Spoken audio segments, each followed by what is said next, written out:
اعوذ باللہ من الشیطان الرجیم بسم اللہ الرحمن الرحیم وَيَسْأَلُونَكَ عَنِ الْمَحِيضِ پوچھتے ہیں حیض کا کیا حکم ہے۔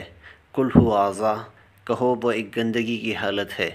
فَاعْتَزِلُوا النِّسَاءَ فِي الْمَحِيضِ اس میں عورتوں سے الگ رہو۔ وَلَا تَقْرَبُوهُنَّ حَتَّى يَطْهُرْنَ اور ان کے قریب نہ جاؤ جب تک کہ وہ صاف نہ ہو جائیں۔ فَإِذَا تَطْهَرْنَ فَأْتُوهُنَّ مِنْ حَيْثُ أَمَرَكُمُ اللَّهُ پھر جب وہ پاک ہو جائیں تو ان کے پاس جاؤ اس طرح جیسا کہ اللہ نے تم کو حکم دیا۔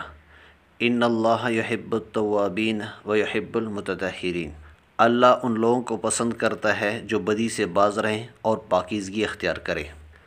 یہاں پر اصل میں اعضاء کا لفظ استعمال ہوا جس کے معنی گندگی کی بھی ہیں اور بیماری کی بھی۔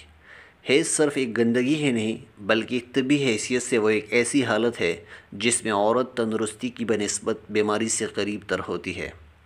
قرآن مجید اس قسم کے معاملات کو استعاروں اور کنایوں میں بیان کرتا ہے، اس لیے اس سے الگ رہو اور قریب نہ جاؤ کے الفاظ استعمال کیے ہیں، مگر اس کا مطلب یہ نہیں ہے کہ حائضہ عورت کے ساتھ ایک فرش پر بیٹھنے یا ایک جگہ کھانا کھانے سے بھی اعتراض کیا جائے اور اسے بالکل اچھوت بنا کر رکھ دیا جائے، جیسا کہ یہود اور ہنود بعض دوسری قوموں کا دستور ہے۔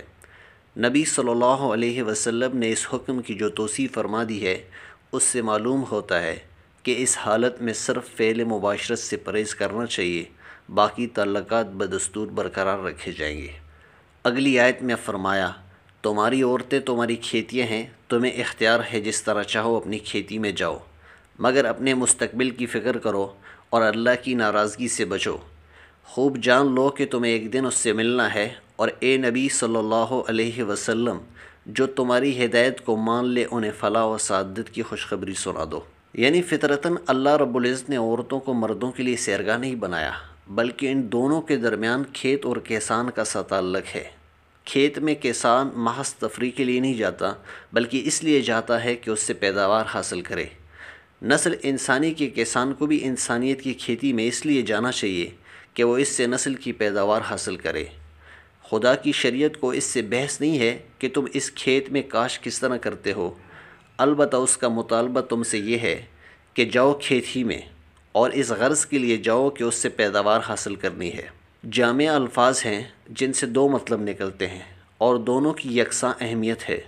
ایک یہ کہ اپنی نسل برقرار رکھنے کے لیے کوشش کرو تاکہ تمہاری دنیا چھوڑ جانے سے پہلے تمہاری جگہ دوسرے کام کرنے والے پیدا ہوں۔ دوسرا یہ کہ جس آنے والی نسل کو تم اپنی جگہ چھوڑنے والے ہو اس کو دین، اخلاق اور آدمیت کے جوہروں سے آراستہ کرنے کی کوشش کرو۔ بعد کے فقرے میں اس بات پر بھی متنبہ فرما دیا کہ اگر دونوں فرائض کے ادا کرنے میں تم نے قصداً کوتاہی کی تو اللہ تم سے اس کے متعلق پوچھے گا۔